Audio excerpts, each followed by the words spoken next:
La pregunta del título parece sencilla. Parece que debería haber una respuesta directa. Un país, una región, un grupo de personas cuyo ADN se parezca más al nuestro. Pero cuando miras los estudios genéticos hechos en México, lo que encuentras no es una respuesta simple. Lo que encuentras es que dentro de México hay una diversidad genética mucho mayor de la que imaginamos. Cuando hablamos del ADN mexicano, como si fuera una sola fórmula. Voy a explicarte quién tiene el ADN más cercano a los mexicanos. Pero para responder eso primero tienes que entender algo. No existe un solo ADN mexicano uniforme. La cercanía genética depende de qué mexicano estés midiendo, de qué región viene, de qué pueblo originario forma parte su historia familiar, y de qué componente de su ascendencia estás comparando. Porque el ADN de un mexicano puede tener varios componentes: indígena, europeo, africano, asiático. Y cada uno de esos componentes apunta hacia poblaciones distintas del mundo. Cuando los científicos hablan de cercanía genética, no están hablando de identidad ni de nacionalidad, están hablando de afinidades genéticas medibles. ¿De qué tan parecidos son ciertos marcadores en el ADN de una población comparados con los de otra? Y eso se puede estudiar, se puede medir, pero las respuestas no son las que esperamos. Imagina que tomas una muestra genética de una familia mexicana y aparecen varios componentes de ascendencia. La pregunta, ¿a quién se parece más? No tiene una sola respuesta porque depende de qué parte estés comparando. El componente indígena no se compara igual que el europeo. El africano no cuenta la misma historia que el asiático. Y una familia puede tener rastros de varios al mismo tiempo. Por eso este tema no funciona como una competencia de países. No se trata de decir, los mexicanos se parecen más a España, o más a Guatemala, o más a Filipinas. Eso sería reducir millones de historias familiares a una sola etiqueta. Lo correcto es mirar cada capa. Una parte del ADN puede apuntar a poblaciones originarias de Mesoamérica. Otra puede mostrar afinidad ibérica. Otra puede revelar una historia afrodescendiente que la familia nunca mencionó. Y otra, en algunos casos concretos del Pacífico mexicano, puede guardar una conexión con Asia que viene desde la época colonial.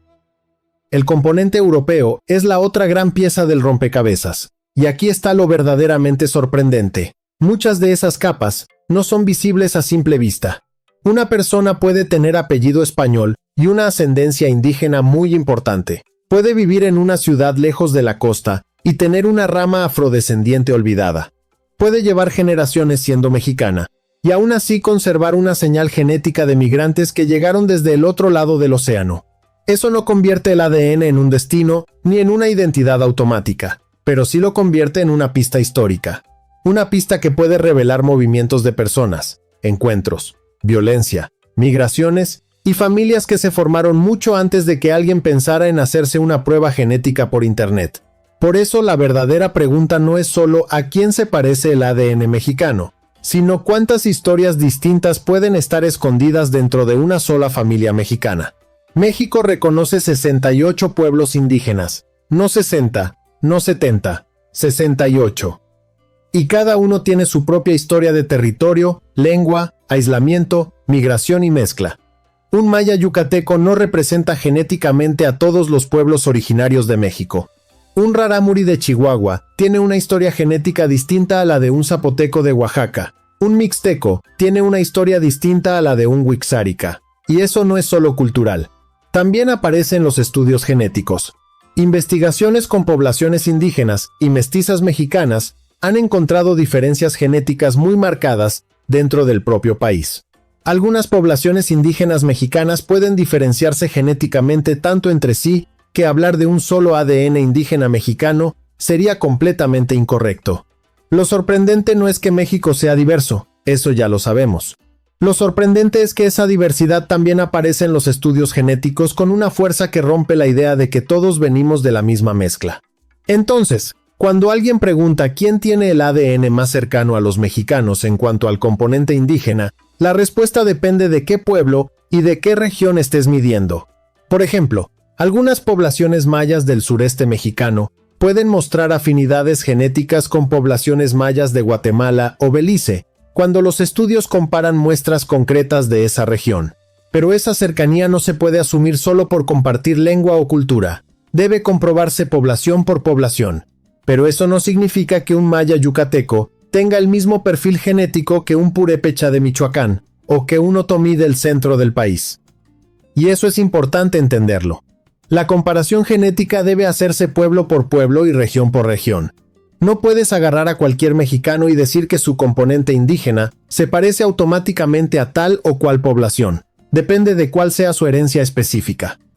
Durante la conquista y la colonia, llegaron españoles de distintas regiones de la península ibérica: castellanos, andaluces, extremeños, vascos, gallegos, catalanes. Y esos españoles se mezclaron con las poblaciones indígenas. Pero la mezcla no ocurrió igual en todo el territorio. Algunas regiones conservaron mayor continuidad con poblaciones indígenas locales. Otras recibieron más migraciones internas o externas. Y en ciudades y zonas fronterizas se cruzaron historias de muchos lugares. Cuando se analiza el componente europeo en mexicanos mestizos, la afinidad general apunta hacia poblaciones de la península ibérica, especialmente España. Pero eso tampoco es idéntico para todas las familias mexicanas. Algunas familias tienen ascendencia más fuerte de ciertas regiones españolas que de otras. Y aún dentro de España existen diferencias regionales. Por eso hablar del componente europeo de una familia mexicana tampoco significa encontrar una única fórmula idéntica para todos. Pero hay una capa que durante mucho tiempo fue invisibilizada en la historia genética de México: la herencia africana. Durante la colonia, personas africanas esclavizadas fueron llevadas a la Nueva España. Su descendencia dejó una huella histórica y genética que aparece con especial importancia en historias familiares de regiones como Guerrero, Oaxaca y Veracruz, aunque puede encontrarse en distintos grados en otras partes del país. Esa herencia africana no es uniforme. Las personas esclavizadas provenían de distintas regiones de África Occidental y Central, y sus descendientes se mezclaron con poblaciones indígenas y con poblaciones de ascendencia europea. Entonces, en algunas familias mexicanas, sobre todo en ciertas regiones costeras, hay un componente africano que forma parte real de su historia genética, pero que casi nunca se menciona cuando hablamos del ADN mexicano. Y aquí viene un dato que cambia mucho la imagen típica que nos enseñaron. México no solo recibió historias desde España y África, también recibió personas desde el otro lado del Pacífico. Investigaciones genéticas han encontrado en Acapulco una huella asiática vinculada al galeón de Manila. Esa señal se relaciona principalmente con poblaciones filipinas e indonesias occidentales. Esa conexión habría llegado a México durante la época colonial, alrededor del siglo XVII, cuando el puerto de Acapulco era el punto de llegada de las rutas comerciales que conectaban Asia con América. Y una parte de esa ruta todavía puede aparecer en familias mexicanas de esa región. Esto demuestra que la historia genética mexicana no es solo indígena y española, es mucho más compleja.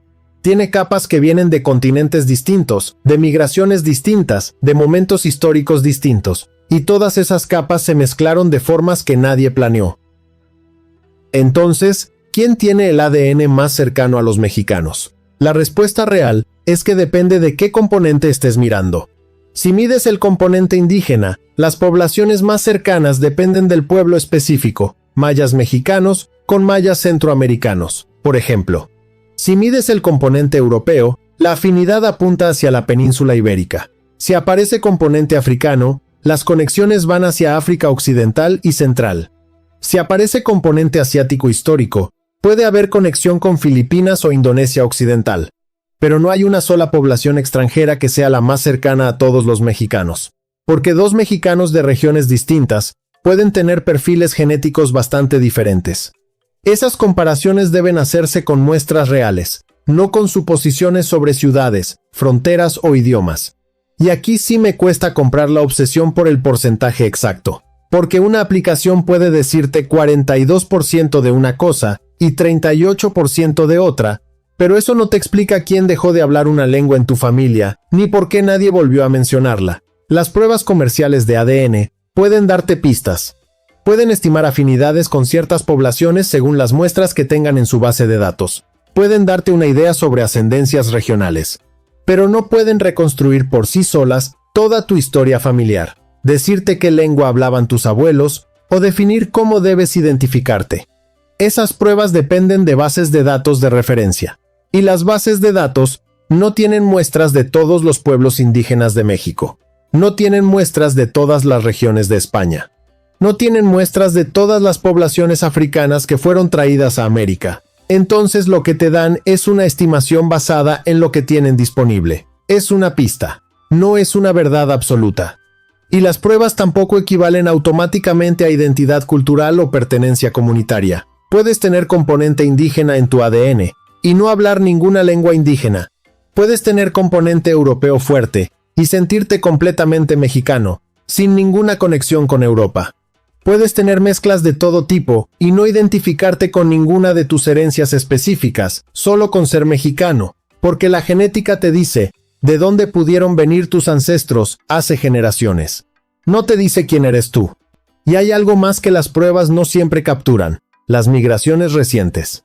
En los últimos 150 años llegaron a México libaneses, chinos, italianos, alemanes, judíos, japoneses, coreanos. Y esas migraciones también dejaron herencia genética en familias mexicanas. Entonces hay mexicanos con componentes que no encajan en la fórmula tradicional de indígena, más español, más africano.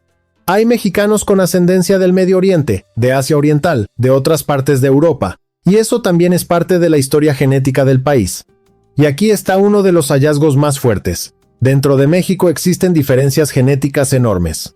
Los estudios han encontrado que algunas poblaciones indígenas mexicanas están tan diferenciadas entre sí como poblaciones de continentes distintos. Eso no significa que podamos comparar a cualquier persona de Oaxaca con cualquier persona del norte y sacar una conclusión automática. Significa que México tiene una diversidad genética interna muchísimo más profunda de lo que suele imaginarse. Y eso es algo que casi nunca se dice cuando hablamos del ADN mexicano, como si fuera una sola cosa. Las regiones de México se formaron de maneras muy distintas. Hay regiones donde la población conservó más continuidad con pueblos originarios locales. Hay regiones que recibieron más migración europea durante ciertos periodos. Hay regiones costeras donde la herencia africana es más visible. Hay regiones donde la mezcla fue más intensa desde hace siglos. Y todo eso creó perfiles genéticos distintos dentro del mismo país. Entonces la respuesta al título no es un país, no es una región, no es una población específica. La respuesta es que depende de qué mexicano, de qué región y de qué parte de su ascendencia estés mirando. Un mexicano con fuerte componente maya puede tener cercanía genética con poblaciones mayas de Guatemala. Un mexicano con fuerte componente europeo puede tener cercanía con poblaciones ibéricas. Un mexicano de una región costera puede tener componente africano que lo conecte con ciertas poblaciones de África Occidental. Un mexicano de Acapulco puede tener una huella asiática histórica que lo conecte con Filipinas.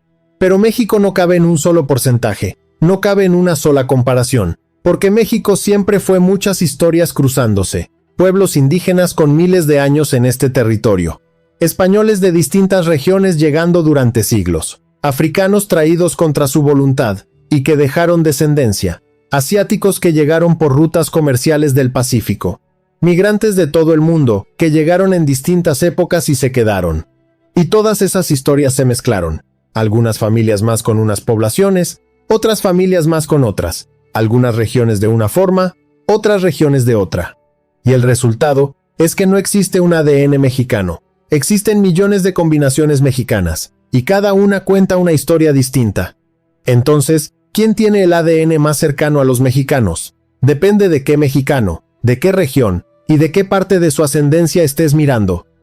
Una prueba puede darte pistas, pero México no cabe en un solo porcentaje. Y ahora dime tú, si pudieras investigar una sola rama de tu familia, ¿buscarías la indígena, la española, la africana, la asiática o esa que todavía ni siquiera sabes que existe?